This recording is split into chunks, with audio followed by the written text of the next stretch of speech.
कहते हैं, जब इंसान अपनी इच्छाओं को चुप कराने के लिए अपनी आत्मा को बेच देता है तो उसे कुछ देर के लिए स्वर्ग मिल जाता है, लेकिन उसी स्वर्ग के पीछे छुपा होता है ऐसा दरवाजा जो खुल जाए तो फिर इंसान नर्क से भी बदतर अंजाम देखता है। आज की कहानी एक ऐसे ही इंसान की है जिसने अपनी लालच और वासना की आग बुझाने के लिए मौत को खुद दावत दे दी।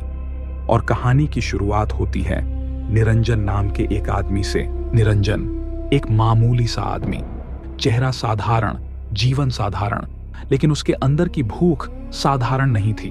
उसके मन में हर समय एक ही आग जलती रहती थी, दौलत चाहिए, शोहरत चाहिए और वो सुख जो दूसरों के पास है, पर उसकी हकीकत समाज में कोई हैसियत नहीं।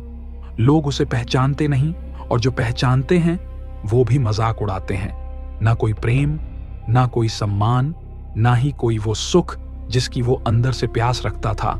और धीरे धीरे यह प्यास उसकी कमजोरी बन गई और वही कमजोरी उसकी मौत का रास्ता। एक दिन अपनी असफलताओं से टूटकर उसने फैसला किया, बस अब नहीं, जिंदगी ने जो देना था नहीं दिया तो मैं भी खत्म कर देता हूं। वह जंगल की तरफ निकल पड़ा। वो जंगल जहां रात जल्दी उतरती है और हवा इंसान की सांसों तक में डर भर देती है। थोड़ी दूर जाकर एक गहरी खाई, नीचे अंधेरा इतना कि लगता जैसे धरती नहीं कोई दूसरा लोक खुला पड़ा हो। निरंजन खाई की मुंडेर पर बैठ गया। उसके हाथ कांप रहे थे, आंखें नम थीं और मन में एक ही सवाल, क्या मेरी जिंदगी का यही अंत है? वो रोने लगा, कभी अपनी बदकिस्मती को कोसता, कभी खुद को। और तभी जंगल के अंधेरे में किसी के कदमों की आवाज आई। अंधेरे से एक आकृति उभरी, राख में लिपटा हुआ, बाल बिखरे, आंखें जैसे जलते हुए कोयले। वो था एक अघोरी तांत्रिक। अघोरी ने देखा कि एक युवक अपनी जान देने जा रहा है।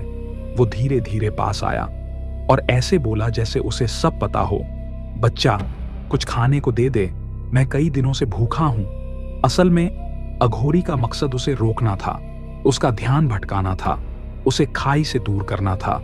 लेकिन निरंजन हारा हुआ था, बिखरा हुआ था। उसने थकी आवाज में कहा, बाबा मैं खुद कंगाल हूं, मैं मरने आया हूं, मैं आपको क्या दे सकता हूं? अघोरी ने उसी शांत लेकिन गहरे स्वर में कहा, जो भी तेरे पास हो दे दे। निरंजन ने अपने झोले में हाथ डाला और निकाला एक बासी सा सेब जो कल रात से पड़ा था। उसने वो सेब अघोरी को दे दिया। अघोरी ने सेब खाया और अचानक उसके चेहरे पर एक रहस्यमयी मुस्कान आ गई। अघोरी मुस्कुराते हुए बोला, तूने मेरी भूख मिटाई है, अब मैं तेरी सारी समस्याएं मिटा दूंगा। निरंजन चौंक गया। उसने सोचा, ये बाबा क्या बोल रहे हैं? अघोरी ने आगे कहा, बोल क्या चाहिए तुझे? निरंजन का अंदर का दर्द फूट पड़ा। उसने अपनी सारी कमी, अपनी सारी इच्छाएं एक साथ उगल दी। बाबा मुझे ना कभी प्रेम मिला, ना धन, ना ही वो सुख। मैं चाहता हूं सब कुछ, दौलत, शोहरत, सुख, सब। अघोरी की आंखों में एक अजीब सी चमक आई। वो बोला, सब मिलेगा। और फिर उसने एक शर्त रखी, लेकिन तुझे 3 दिनों तक एक कठिन साधना करनी होगी। निरंजन वासना और लालच में अंधा हो चुका था। उसने बिना सोचे कहा, हाँ बाबा मैं करूंगा। अघोरी ने उसे देखा जैसे उसकी रूह तक पड़ रहा हो। फिर उसने निरंजन को एक गुप्त मंत्र दिया और जंगल के भीतर एक गुफा का रास्ता बताया। अगली रात उस गुफा में जाना और जैसे मैंने बताया वैसे ही साधना करना। निरंजन की आंखों में उम्मीद जाग चुकी थी। उसे लगा अब मेरी किस्मत बदलेगी। अगली रात निरंजन जंगल के अंदर उस गुफा तक पहुंचा। गुफा का मुहाना काला था, अंदर से ठंडी हवा निकल रही थी जैसे कोई सांस ले रहा हो। पर निरंजन डरा नहीं, उसके सिर पर हवस का भूत सवार था। उसने गुफा में बैठकर अघोरी के बताए तरीके से मंत्र जप शुरू किया। पहली रात सब कुछ सामान्य रहा, अंधेरा था, सन्नाटा था, लेकिन कोई बड़ा संकेत नहीं मिला। निरंजन के मन में बस एक ही बात थी, 3 दिन और फिर जो चाहूंगा वो मेरा। और यही सोचते सोचते उसकी साधना चलती रही। लेकिन उसने नहीं जाना था कि दूसरी रात गुफा का स्वभाव बदलने वाला है और तीसरी रात उसकी जिंदगी का सबसे भयानक मोड़ बनने वाली है। कहते हैं ना, जब इंसान किसी गलत दरवाजे पर दस्तक देता है तो उस दरवाजे के पीछे ईश्वर नहीं, इच्छाएं निकलती हैं। और इच्छाएं पहले तुम्हें स्वर्ग दिखाती हैं, फिर तुम्हें धीरे धीरे अपने कब्जे में ले लेती हैं। निरंजन को भी यही लग रहा था कि बस अब उसकी किस्मत बदलने ही वाली है। उसे क्या पता था, जिस सुख की तरफ वह बढ़ रहा है वो सुख नहीं, एक श्राप है। निरंजन फिर उसी गुफा में पहुंचा। आज गुफा पहले जैसी नहीं लग रही थी, जैसे दीवारों के अंदर से कोई हलचल हो रही हो। हवा की ठंडक अब ठंडक नहीं थी, वो रूह में उतरने वाली सिहरन बन चुकी थी। निरंजन बैठा और मंत्र जप शुरू कर दिया। कुछ देर तक सब ठीक, फिर अचानक टिन टिन टिन टिन, कहीं दूर घुंघरुओं की आवाज। निरंजन का शरीर एक पल के लिए अकड़ गया। उसने आंखें खोली, पर अंधेरे में कुछ नहीं था। उसने मन को समझाया, ये भ्रम है, साधना में होता है, और फिर मंत्र चालू रखा। कुछ मिनट बाद उसे ऐसा महसूस हुआ जैसे गुफा के अंदर अचानक आग लग गई हो। हवा गर्म, सांस भारी, जैसे लपटें पास आ रही हों। लेकिन जब उसने आंखें खोली तो फिर वही सन्नाटा, ना आग ना धुआं, बस अंधेरा और मंत्र की आवाज। अब उसके मन में डर उठने लगा। तीसरी रात, जैसे ही निरंजन गुफा में पहुंचा, आसमान में बादल गरजे और तेज आंधी चलने लगी। बारिश की बूंदें पत्थरों पर गिरते ही ऐसी आवाज कर रही थीं जैसे कोई नाखून घिस रहा हो। निरंजन ने सांस ली और मंत्र शुरू किया, लेकिन आज सब कुछ असली लग रहा था। कभी उसे महसूस हुआ जैसे किसी ने उसके कान के पास झुककर बहुत धीमे, बहुत करीब से फुसफुसाया हो। वो कांप गया। फिर उसे लगा जैसे किसी ने उसकी पीठ पर नाखून गाड़ दिए। उसकी सांस अटक गई। अगले ही पल ऐसा लगा जैसे कोई बेहद कोमल स्त्री उसे अपनी बाहों में कसकर जकड़ रही हो। वो भ्रम था या हकीकत, उसका दिमाग समझ नहीं पा रहा था। और फिर उसने अपनी गर्दन पर नुकीले दांतों की चुभन महसूस की। निरंजन की आंखें फैल गईं। ठंडा पसीना, हाथों की उंगलियां कांपने लगीं।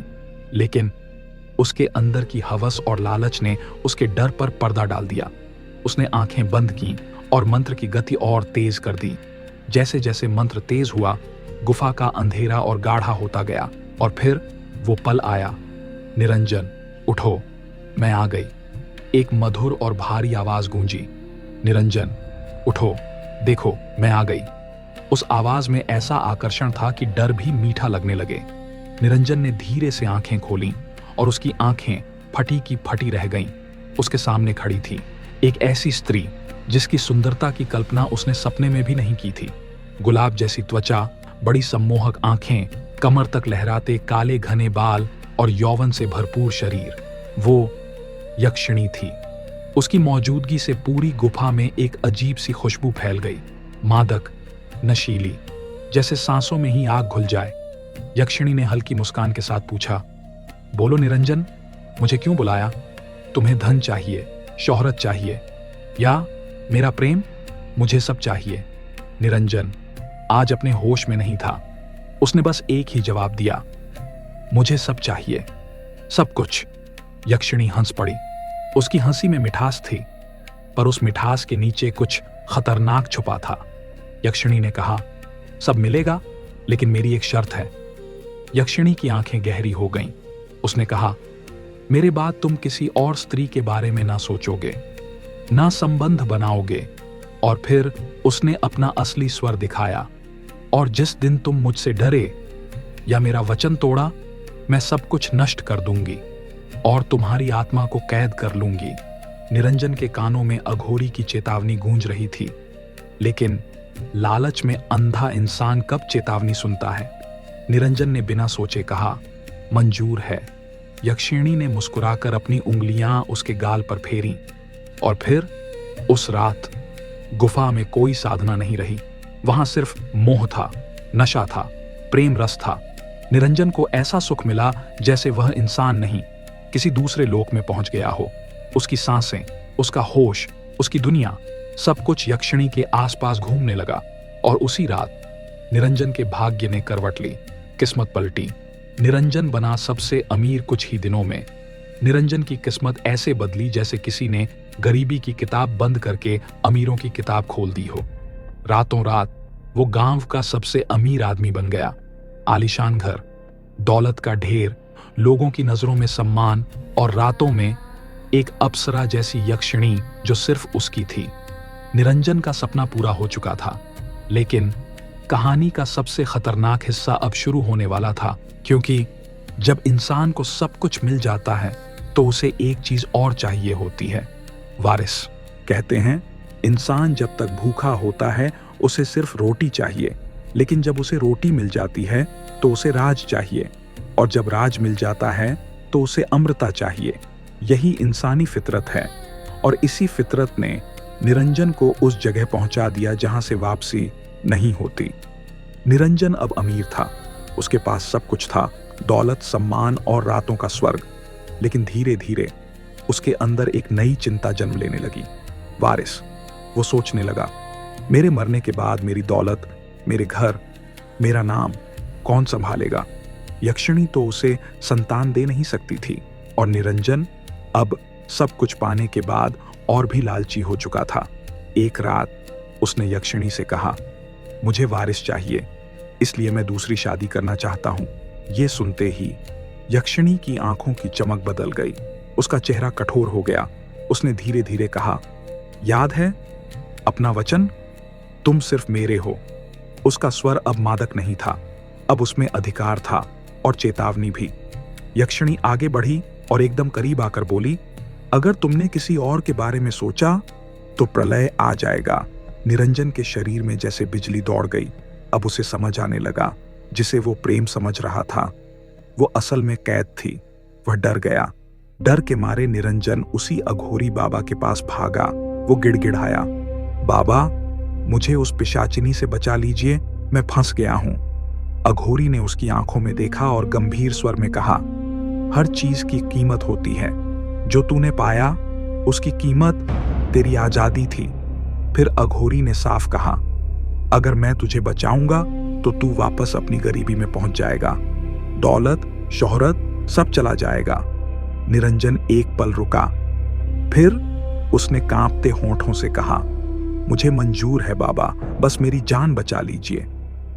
अघोरी बाबा उसे लेकर गुफा के पास पहुंचे। उन्होंने मंत्रों से यक्षिणी का आह्वान किया और यक्षिणी प्रकट हुई। इस बार वो अघोरी के सामने अपने अत्यंत मादक और कामुक स्वरूप में आई।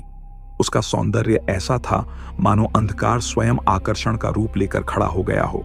वो मुस्कुराई और धीमे रेशमी स्वर में बोली, बोल अघोरी, मुझे क्यों बुलाया है? क्या तू स्वर्ग जैसा सुख पाना चाहता है? इतना कहकर वो धीरे धीरे पास आई। उसने अघोरी के कान के पास झुककर फुसफुसाया, या फिर इस दुनिया की असीम दौलत और शोहरत? लेकिन अघोरी का स्वर शांत था और उसकी नजरें स्थिर। उसने कहा, निरंजन को उसके वचन से मुक्त कर दें। यक्षिणी की मुस्कान गायब हो गई, चेहरा कठोर हुआ। वो बोली, यह संभव नहीं है, अब उस पर सिर्फ मेरा अधिकार है। अघोरी की आवाज में अब चेतावनी थी, मुक्त कर दे, वरना मैं तुझे इसी गुफा के पास खड़े पीपल के वृक्ष में हमेशा के लिए बांध दूंगा। यक्षिणी जोर से हंस पड़ी। उसकी हंसी में अहंकार था, उपहास था। तू ऐसा कभी नहीं कर सकता। आज तक कोई भी मेरे रूप से खुद को बचा नहीं पाया। और फिर वो अघोरी के चारों ओर घूमने लगी, कभी उसकी आंखों में देखती, कभी जानबूझकर बहुत पास से गुजरती, कभी उसके कंधे को छूती। मोह का जाल बुन रही थी। लेकिन अघोरी असाधारण था। उसका संयम, उसकी साधना, उसका आत्मबल यक्षिणी के हर जाल से बड़ा था। और अगले ही पल वो एक जादुई शीशे की बोतल में कैद हो चुकी थी। अघोरी ने वह बोतल गुफा के कोने में रख दी। फिर निरंजन से कहा, यह बहुत शक्तिशाली है, मैं इसे हमेशा के लिए यक्ष लोक भेजने के लिए एक विशेष अनुष्ठान करने जा रहा हूं। 2 दिन बाद लौटूंगा। और जाते जाते चेतावनी दी, विनाश काले विपरीत बुद्धि। निरंजन की सबसे बड़ी भूल अघोरी चले गए, और निरंजन डर के कारण अपना संतुलन खो चुका था। उसे हर पल लग रहा था, अगर ये बोतल से बाहर आ गई तो मेरी जान गई। उसका दिमाग उल्टा चलने लगा। वो बोला, इसे अभी खत्म करना होगा। उसने बोतल उठाई और उसी जंगल की गहरी खाई के पास पहुंचा। जहां वो मरने आया था। उसने बोतल खाई में फेंकते हुए सोचा, अब ये कभी वापस नहीं आएगी, अब मैं सुरक्षित हूं। पर यही उसकी सबसे बड़ी भूल थी।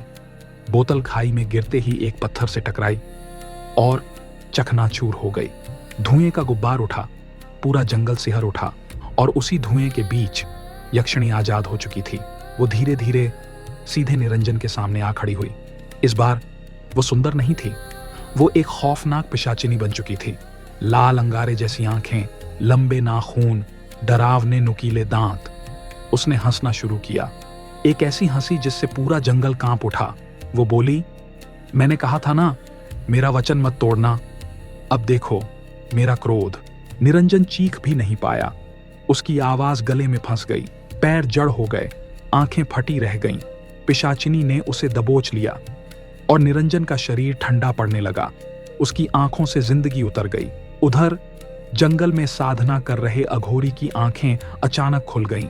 उनकी सांस भारी हो गई, उन्हें आभास हो गया, अनर्थ हो चुका है।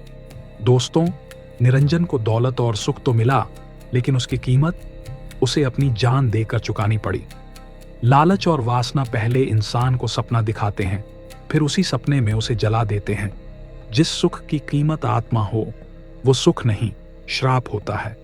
आपको यह कहानी कैसी लगी? कमेंट में जरूर बताएं।